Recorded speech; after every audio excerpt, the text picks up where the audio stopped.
ماه نور و رحمت و غفران کجا هستی؟ بیا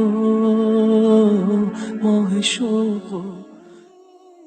به نام خداوند بخشنده و مهربان.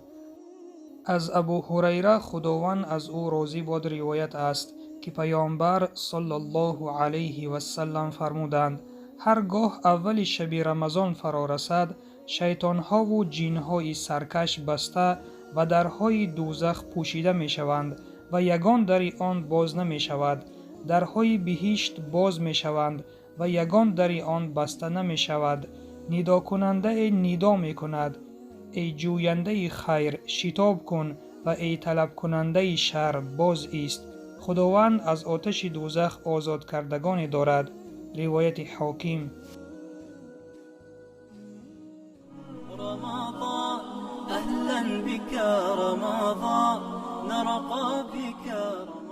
علما میگویند این حدیث اشاره به آن میکند که در شب اول رمضان به سبب انجام دادن طاعت و عبادت بندگان دست و پای شیطان ها بسته می شود و وسوسه هایشان ضعیف می گردد. چون عمل خیر در این ماه از جانب بندگان مؤمن زیاد می شود، این سبب نزول رحمت خداوند می گردد و درهای بهشت باز و درهای دوزخ بسته می شوند. فرشته فریاد می کند ای طلب کننده خیر، ماه رمضان برای انجام عملی نیک وقت مناسب است، زیرا شیطان ها بسته شده اند، پس عمل نما.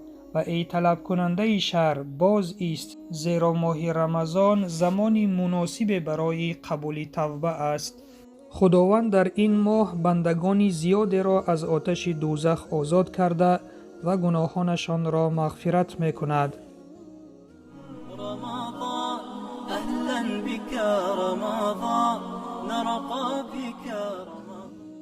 برادر و خواهر ایمانیم، از مضمون این حدیث به ما معلوم گشت که خداوند در این ماه شیطانها را زنجیربند می کند تا آنها به عبادت ما خلل نرسانند و یگانه چیزی که ما باید بر ضد او مبارزه بریم این نفس خود ما می باشد. پس خوش به حال آن شخصانی که پیروی از نفس خود نمی کنند، نفس خود را تابع عقل خود می گردانند. انشاءالله آنها نجات یافتگانند. و در آخر این حدیث ما شنیدیم که ندا کننده از فرشتگان ندا کرده می گوید ای جوینده خیر شتاب کن، یعنی در این ماه عملهای صالحت را بسیارتر نما. و ای جوینده شر باز است، یعنی ای گناهکار از گناهت باز است و توبه کن، به درگاه خداوند بازگرد که رمضان ماه توبه است، ماه مغفرت گناه است. شنونده عزیز، این ندای فرشته به هر یک ماست. اگر جوینده خیر باشی در این ماه عملهای خیرات را بسیارتر انجام نما و اگر جوینده شر باشی از گناهان باز است، توبه کن، به درگاه خداوند بازگرد. نماز و روزه و دیگر امرهای پروردگار را بجای آر تا این سبب مغفرت گناهان تو شود و خداوند تو را ببخشد و در جنت الفردوس برای تو جای آماده کند. چون خودی تو میدانی که این دنیا دنیای فانی است، روز نه روز تو از این دنیا میگذری و عاقبت چی می شود؟ به جنت می روی یا که به دوزخ؟ پس اگر تو الان توبه کرده به درگاه خداوند بازگردی، انشاءالله خداوند گناهان تو را مغفرت می کند.